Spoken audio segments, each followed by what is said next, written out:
The car that has led 139 laps today is going to lead 140. Joey Logano dominates Atlanta. Freaking animal of a car. Fastest cars won this race, and the Ford can't. Obviously, qualifying went really, really well. We were able to put all three of our Team Penske cars, 1, 2, 3. At that point, I hope our cars handle good. 400 miles, a lot of crazy things could happen here. You got it, man. We're ready. First 5, 10 laps into the race, the car was fast enough to win. We are the cars to beat. This is a unique racetrack. Based off of what we had kind of learned last year, our first time here in this new configuration, kind of had an idea of the direction we needed to go. Very confused on what it wants to be. Is it a 1.5 miles? Is it a super speedway? Try to find the balance between the two style of tracks. Daytona, Talladega, aero package, but a much smaller track, being 1.5 miles. Handling is much more important here. I had my teammate behind me, Zindrick. He was working with me really well. 2 fast cars up front. Anytime the bottom made a run at it, we were able to just defend it. You know, you're going to start racing on the last lap. You know that's coming, and was able to keep him behind me. That's Green checkered. We should have won both stages. We got through the green flag cycle, was in the lead there, and the lap pack right in front of me, and I was trying to build a gap there so I can draft him on the last lap. I kind of timed it wrong and got to him too soon, and I was trying to block the bottom, and when I was looking at the bottom, Austin went straight to the top and passed me. I was like, oh, how'd that happen? The biggest concern was if we lost the track position, you know, having the lead, having the clean air. I saw the opportunity to go to the bottom, and I hesitated. Inside now, engage tight. Your help's coming one back. You know, at that point, I was like, yeah, we really just boxed ourselves out. When then the whole bottom lane went by us, and we went from, you know, 7th or 8th to now all of a sudden you're 16th when the whole line goes by you.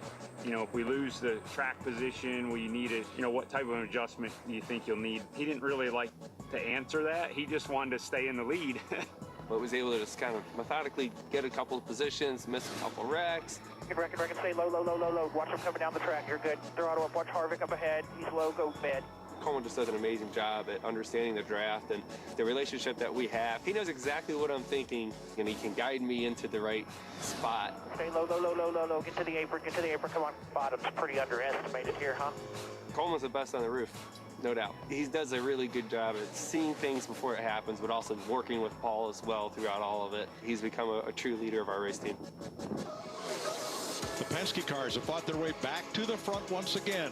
I'd rather have my teammates behind me than Brad. Nothing against Brad, but he don't drive a Penske car anymore. Logano back to the front. So I was trying to pull a couple of my teammates clear, which I wasn't able to do. Brad K gets a fender out in front of Logano. A couple of blue ovals battling hard at the front of the field. And then the top lane started prevailing. And I thought, oh, man, we just lost it. Corey LaJoie right in the middle there, that number 7. Corey came down from the top lane and gave me a shove and was able to clear the outside lane. And then at that point, he's just trying to break the plane of Brad's back bumper.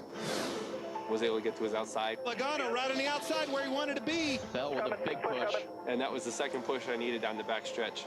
Pretty impressive that Joey was able to make the final move on him at the end, knowing how good Brad is. You're all clear. Checkered flag. Hell yeah. Good job. Woo! What a car, guys. I about lost my voice. I was screaming to all the guys after a race. All around, great day for Team Penske, and proud of all the guys in this 22 team. This one's been haunting me for 15 years. I've wanted to win here so bad. It's the 32nd career win for Joey Logano and his first at Atlanta. This is where I cut my teeth growing up as a racer. There's so many memories right here and dreaming of being in victory lane. It all kind of came full circle when my dad running out there at the start-finish line to see me after the race was pretty cool.